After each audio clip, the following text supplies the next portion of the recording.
Video ini memiliki dua tujuan. Tujuan pertama adalah menganalisa fundamental saham ANTM atau Antam. Dianalisanya menggunakan laporan keuangan Antam kuartal 1 sejak tahun 2020 hingga tahun 2024 ini. Tujuan keduanya adalah menghitung kisaran harga wajarnya saham Antam ini. Dihitungnya menggunakan proyeksi dividen Antam tahun 2025 nanti. Saat video ini direkam, Antam berada di harga Rp1.300. Nah, yang kita tahu saat ini perusahaan Antam sedang terlibat skandal, yaitu skandal pemalsuan emas Antam. Nah, ini bisa jadi sebuah hal yang negatif bagi saham Antam itu sendiri, karena kepercayaan masyarakat mulai berkurang di saham Antam. Tentu saja ini berpotensi menurunkan labanya lagi di tahun ini. Jika Antam tidak bisa memperbaiki kepercayaan masyarakat kepada sahamnya. Jika Antam tidak mau mengkoreksi kinerja para direksinya, direkturnya, atau lain sebagainya. Jika hingga akhir tahun 2024 nanti, kepercayaan masyarakat bukannya naik, tapi menurun. Ya. Ingat loh, Antam ini bergerak di sektor logam mulia, mineral dan logam mulia, di mana labanya sangat tergantung dengan kepercayaan masyarakat. Kok gitu, Min? Ya, seandainya kepercayaan masyarakat berkurang, misalnya berkurang sampai 60-70% dibandingkan kepercayaannya masyarakat kepada Antam di tahun-tahun sebelumnya, bisa jadi labanya si Antam ini akan berkurang drastis. Ya. Jadi di akhir tahun akan berkurang drastis mengikuti dengan kepercayaan masyarakat tersebut. Ya, orang makin nggak percaya sama perusahaannya, ya nggak mau belilah, nggak mau investasilah ke barang yang ditawarkan oleh perusahaan tersebut. Makanya saya berharap si Antam bisa mengkoreksi kinerja atasan-atasannya, direksi atasnya, sehingga kepercayaan masyarakat bisa ditimbulkan kembali. Walaupun BIM merilis sebuah artikel di mana Antam ini masuk lagi nih ke indeks ESG atau saham-saham yang berkelanjutan, yang memperhatikan lingkungan. Itu mungkin salah satu counter yang bisa mengembalikan kepercayaan masyarakat kepada Antam ini. Tapi apakah sangat berdampak? Ya nggak terlalu juga. Toh ketika masyarakat udah, oh ini emasnya palsu nih. Walaupun emasnya asli ya, tapi palsu dari tingkat Antamnya itu, nama Antamnya itu ya. Anda bisa searching kenapa Antam dibilang terjadi skandal pemalsuan emas. Ya, Anda baca sendiri. Nah, emas itu adalah faktor negatif pertama untuk Antam. Antam juga ada faktor negatif kedua, yaitu harga nikel yang turun. Ya. Harga nikel yang turun karena kemarin di mana Tesla dikabarkan mau masuk ke Indonesia tapi nggak jadi, dan akhirnya harga nikel juga masih lemah gitu kan ya. Seandainya si Antam ini selalu terjadi overload dari supply, maka kemungkinan besar di akhir tahun ini Antam juga labanya juga akan terus menurun. Menurun dari kinerja tahun sebelumnya. Kan tahun sebelumnya bagus, dan tahun ini menurun gitu ya.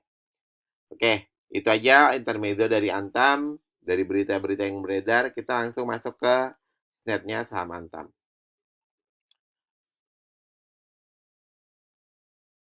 Untuk komposisi saham yang berada di masyarakat, Antam mencapai 35% dengan hutangnya 44,21%. Secara profil perusahaan saja nih, Antam aman nih untuk diinvestasikan karena komposisi saham yang berada di masyarakatnya angka yang ideal, di bawah 50%, di atas 30%. Dan hutangnya juga hutang yang cukup ideal karena masih di bawah 100%. Jadi seandainya nih berita tentang ada skandal pemalsuan ini sampai membuat Antam kolaps, Antam bisa nih untuk membayar hutangnya, dan sisanya bisa juga dibagikan kepada masyarakat yang mencapai 35% ini. Oke. Itu dari segi profil perusahaan. Kita langsung lihat bagaimana segi ekuitasnya. Nah, untuk ekuitasnya, nggak diragukan lagi kalau Antam ini bagus. Karena dari tahun ke tahun, kuartal satunya selalu terjadi kenaikan ekuitas. Dan kuartal 4-nya juga selalu terjadi kenaikan ekuitas. Ya. Naik 10% di tahun 2021 kuartal satunya, tahun 2022 naik 13%, tahun 2023 naik 14%, dan tahun 2024 ini kenaikannya sangat besar mencapai 22%. Ya. Dari tahun ke tahunnya terjadi kenaikan. Dari kuartal 1 ke kuartal 4 juga terjadi kenaikan. Naik 6%, 5%, 6% lagi, dan di 2023 naik 21%. Itu dari segi ekuitasnya. Nah, sekarang kita pergi ke segi labanya. Sayangnya labanya Antam ini di kuartal satunya naik turun. Bahkan sempat minus di tahun 2020. Dia minus 281 miliar di kuartal satunya. Lalu bangkit menjadi 324%, ya naik 324% di tahun 2021. Bangkit lagi di kuartal satunya yaitu 132% di tahun 2022. Kuartal satunya naik lagi 13% di tahun 2023. Nah, sayangnya di kuartal 1 2024 ini dia turun 86%, atau lebih tepatnya 85,6%. Saya bulatkan jadi 86%. Sehingga ya wajar saja jika saat ini harga Antam belum terjadi kenaikan yang signifikan. Karena kuartal satunya saja Antam turunnya sangat drastis untuk labanya. Nah, dari sini dapat disimpulkan kalau walaupun secara fundamental Antam terlihat mewah karena ekuitasnya terus menanjak, terus naik, tapi Antam secara fundamental udah nggak cukup bagus karena terjadi penurunan laba yang cukup signifikan. Nah, sebelum kita lanjut ke pembahasan bagaimana proyeksi kita tentang laba di kuartal 4 2024 ini, dan bagaimana proyeksi kita dengan DPR di tahun 2024, serta bagaimana kisaran harga wajar dan harga pucuknya saham Antam ini, mumpung Anda masih menonton video ini sampai detik ini juga, saya minta tolong klik tombol like dan subscribe di video ini. Tenang aja di akhir video, seandainya Anda merasa nih video kami kurang bermanfaat nih untuk Anda, silakan cabut lagi tombol like dan subscribe-nya. Tapi untuk saat ini, saya minta tolong untuk Anda klik tombol like dan subscribe. Supaya saya ini semangat lagi nih untuk membuat video-video analisa saham kepada Anda. Jika sudah, saya ucapkan terima kasih. Kita langsung proyeksikan bagaimana labanya di kuartal 4 2024 ini. Nah, kita punya 4 riwayat, 508, 195, 161, dan 85%. Ini berapa nih?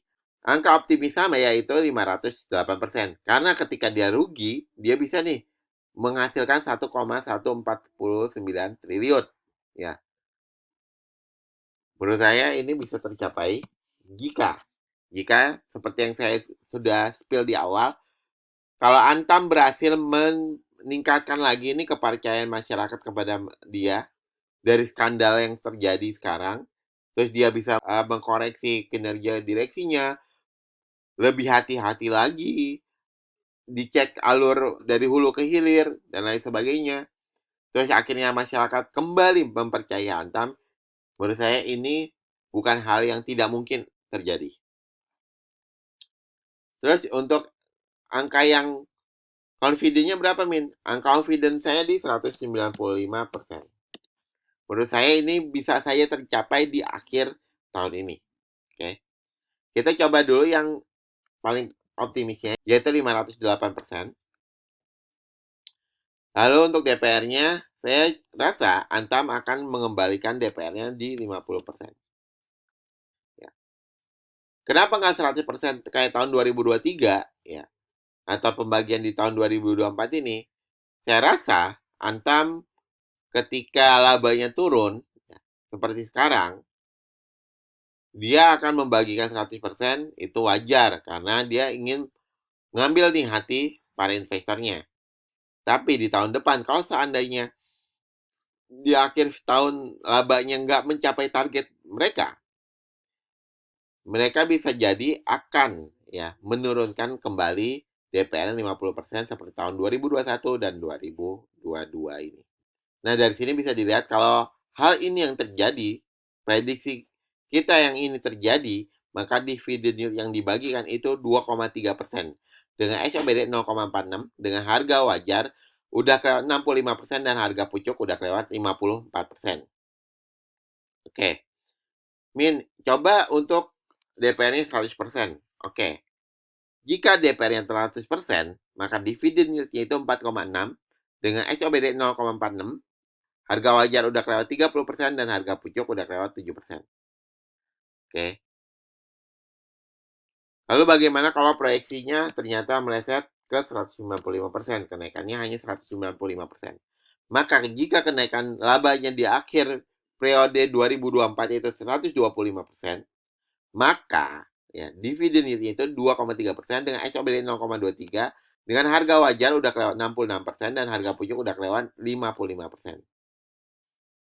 Nah, dari sini dapat disimpulkan kalau Antap ini udah kelewat dari harga wajarnya. Dan buat Anda yang ingin dianaliskan juga bagaimana fundamental sebuah saham, bagaimana harga wajar dan harga pucuk sebuah saham, silakan tulis kode sahamnya di kolom komentar. Analisa fundamental saham Antam mudah. Hitung kisaran harga wajar dan harga pucuk saham Antam mudah. Sekarang, izinkan saya memberikan penawaran untuk Anda, yaitu template Excel yang Anda lihat ini. Ini saya jual dengan nama SNET, singkatan dari saham nyantai Excel template. Kalau Anda punya SNET ini, Anda akan mendapatkan dua manfaat. Manfaat pertama, Anda bisa menghitung kisaran harga wajar dan harga pucuk sebuah saham, serta menghitung ROE, PER, dividen yield, dan menganalisa fundamental sebuah saham secara mandiri seperti langkah-langkahnya yang Anda lihat di video ini. Itu manfaat pertama. Manfaat keduanya, Anda tidak gampang FOMO dan Anda tidak gampang ketakutan ketika melihat harga saham yang sedang Anda pegang, harga saham yang sedang Anda incar, tiba-tiba harganya ARB ataupun ARA. Kenapa? Karena Anda tahu kisaran harga wajar dan harga pucuknya saham tersebut. Sehingga keputusan Anda yang Anda ambil akan lebih rasional, akan lebih terukur dan terarah sehingga mengurangi resiko kesalahan yang membuat Anda lolos di dunia saham. Kalau Anda tertarik dengan SNET-nya, silakan klik link yang ada di kolom deskripsi video ini. SNET ini adalah penawaran berbayar dari kami. Kami juga punya penawaran gratisan, yaitu kami punya bocoran saham-saham yang invest.